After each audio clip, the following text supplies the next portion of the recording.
जय हिंद। हमेशा से विवादों में रहा इजराइल और फिलिस्तीन का जो विवाद है वो फिर से गर्मा गया। इसमें किसकी ज़्यादा गलती है, इजराइल की है या फिलिस्तीन की है? इसमें हमास कौन होता है, गाजा पट्टी क्या है, वेस्टर्न बैंक जेरूसलम पे विवाद क्यों हो रहा है और इसमें कौन सही है, और भारत को किसका साथ देना चाहिए और किसका नहीं देना चाहिए, इससे भारत पर क्या असर पड़ेगा, इसको हम समझते हैं। देखिए, जो इजराइल और फिलिस्तीन है ये मिडिल ईस्ट में आते हैं। सब मिडिल ईस्ट एशिया का लास्ट हो जाता है, ये वाला एरिया हो जाता है। तो आप देख सकते हैं भारत से दूरी भी अच्छी खासी है। ये एरिया पूरी तरह से मुस्लिम कंट्रीज के बीच में है यहाँ पर, और यहाँ इजराइल है इसी के बीच में। इसको अगर पास करके हम इस एरिया को देखते हैं यहाँ से, तो आप इस तरह से देखेंगे, ये हमारा इंडिया हो गया, इंडिया से पाकिस्तान, ईरान, और उसके बाद ये वाला एरिया आ जाता है इजराइल का।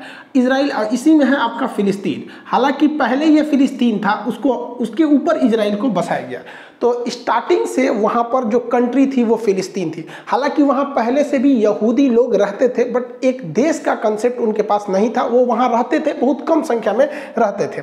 अब देखिए, ये सारे खेल के पीछे ये इंग्लैंड वाले हैं सब। ये ससुरे क्या बोलेंगे सब किसी को नहीं पता है, और हम लोग से बेहतर इनको कौन जानता है। हम लोगों के ऊपर इन्होंने 200 साल तक शासन किया है। जलियांवाला बाग से हत्याकांड से लेकर, चाहे वो फांसी देना हुआ भगत सिंह को, चाहे वो सेलुलर जेल हुआ, हम लोग इनकी पूरी तरह रहन से वाकिफ है। द्वितीय विश्व युद्ध चालू हुआ तो इन लोगों ने कुछ ऐसे सरदर्द दे गए हैं जो दुनिया में कभी खत्म नहीं होंगे।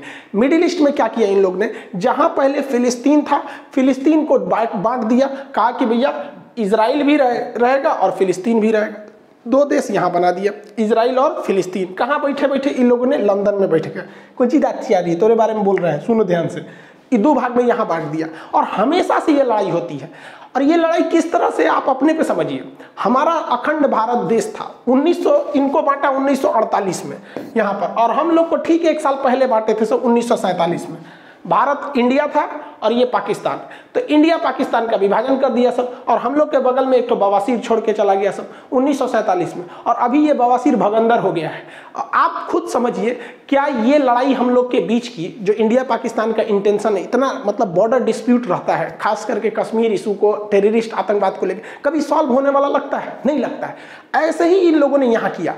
अब हम लोग को इस कचड़े में पड़ना नहीं है। पहले आप समझिए कि ये लड़ाई जानबूझ के लड़ाई जा रही है ताकि ये और अमेरिका वाले लोग हथियार बेच सके, वरना भारत पाकिस्तान में इन्हीं लोग का देन है। और अगले साल यहाँ पे देन है, देखिए IP यहाँ पे इजराइल फिलिस्तीन, और IP इंडिया पाकिस्तान। ये सब बैठ के कहाँ से हो रहा था, लंदन से। ससुरा IPL खेल दिया सभी से, बहुत होशियार है सब। तो आप पर्दे के पीछे के सीन को समझिए, चल क्या रहा है। जो अभी हो रहा है इसको मत देखिए, उसे देखिए जो नहीं दिख रहा है। अब 1948 में जो देश था ही नहीं, वहां पे आप कहिएगा कि यहाँ विभाजन होगा, यहाँ इजराइल भी रहेगा, तो बवाल होगा। तो इन अंग्रेजों ने क्या किया था, द्वितीय विश्व युद्ध के दौरान ये लोग जहां मार करते थे वहां पर इन्होंने अपना एक मुखौटा रख दिया था, उसका नाम है UNO। आज भी ये UNO फेमस है किसी भी चीज को बर्बाद करने के लिए। 1948 का हम लोग का कश्मीर इशू अभी तक इस गधे से सॉल्व नहीं हो रहा है। इतना पागल संस्था है कि किसी चीज को ये चौपट कर देगा UNO में। तो जानबूझ के इन्होंने मुसलमानों से कहा कि चलो चलो तुमको हम UNO में ले जाते, वही फैसला करेगा। बचपन में आप कहानी सुने होंगे कि किसी ब्रेड के लिए 2 बिल्ली लड़ रही थी, तो बंदर आया उनको फैसला करने, सारा ब्रेड अपने खा लिया। तो UNO ने कहा कि देखो भैया, जो बेल्फोर डिक्लेरेशन है उसके तहत इजराइल बनेगी,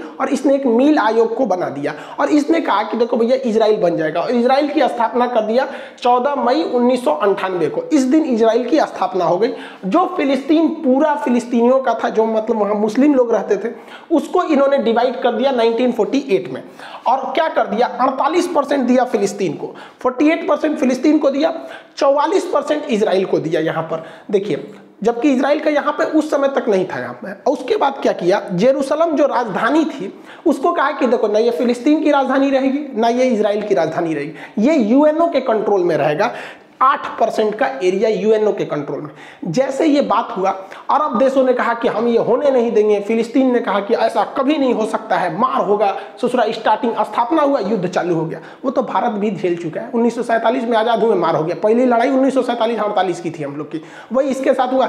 इजराइल ने इन लोग को पकड़ के धो दिया। 6 देश आए थे लोग मारने, सबको पकड़ के धो दिया। रीजन क्या है कि ये लोग जो अरब देश के मुस्लिम कंट्री थे, ये जंग लड़ रहे थे जंग को जीतने के लिए, जबकि इजराइल के यहूदी लोग जंग लड़ रहे थे अपना अस्तित्व बचाने के लिए। उन्हें पता था कि अगर ये युद्ध हारेंगे तो हम ये युद्ध नहीं हारेंगे, ये पृथ्वी हार जाएंगे, फिर हमें कोई पूछने वाला नहीं है, इसलिए वो युद्ध को जीत गए। अब यहाँ पर यूएनओ को क्या मतलब बना कि जेरूशलम पर अपना कब्जा रखने का? तो इसके लिए कारण है जेरूशलम 3 धर्मों का पवित्र स्थल है। जैसे ये देखिए, ये जो इजराइल है अभी नक्शा, तो इसमें जो ग्रीन वाला एरिया दिख रहा है ये दिया गया था फिलिस्तीन को, जो व्हाइट वाला एरिया दिख रहा है वो इजराइल के पास, और जो रेड दिख रहा है वो जेरूशलम है। जेरूशलम को जूम करके देखेंगे तो इस तरह का नक्शा आता है। यहाँ 3 पवित्र धर्म रहते हैं। ईसाइयों का मान्यता है कि उनके जो ईसा मसीह का जन्म बैतलहम में हुआ था वो बैतलहम जगह जेरूशलम में है।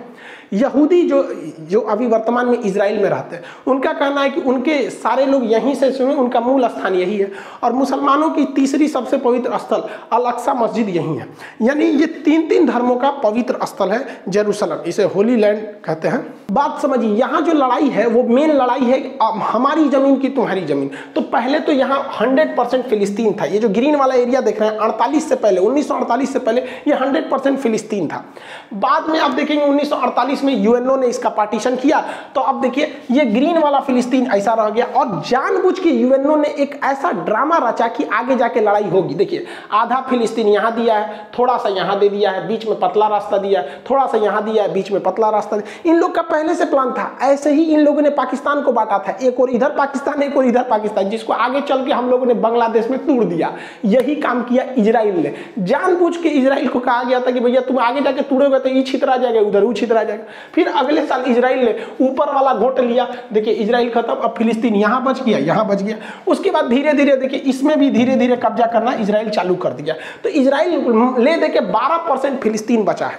तो जो फिलिस्तीन पहले 100% था अभी वो 12% है, और पूरा इजराइल उस पर कब्जा कर रहा है। तो फिलिस्तीनियों का एक तो मेंटली भाई किसी का भी मोरल गिरेगा कि नहीं कि हमारा देश तुम हम ही को पीट रहा है। और इजराइल ने अलग अलग नियम बना रखा है। फिलिस्तीन के लोग हथियार नहीं रख सकते, एयरफोर्स नहीं रख सकते, आर्मी नहीं रख सकते, ये लोग मतलब नेवी नहीं रख सकते, और ये सब कुछ रखता है इजराइल। और जो हमला हो रहा है वो बेसिकली हमला इस गाजा पट्टी से हो रहा है, अभी आगे समझाएंगे।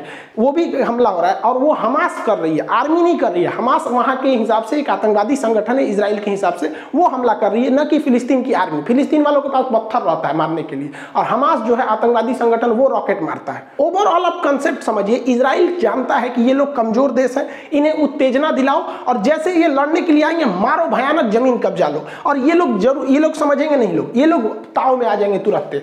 इतना बड़ा था फिलिस्तीन। देखिए फिलिस्तीन समेटते गया, वो काला वाला एरिया जो है वो यहूदी का है, मतलब वो इजराइल है। धीरे धीरे देखिए ये निपट गए, इतनी सा बचे हैं, लग रहा है बस प्रसादी के हिसाब से बचे हैं। देखिए इतना पहले पूरा था, इतना हो गया।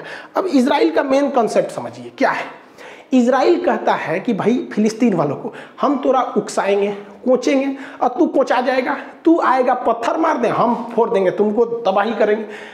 हमास खूब से खूब करेगा तो गली मोहल्ले पे हमला कर देगा, कार और जला देगा, यही रॉकेट में करेगा।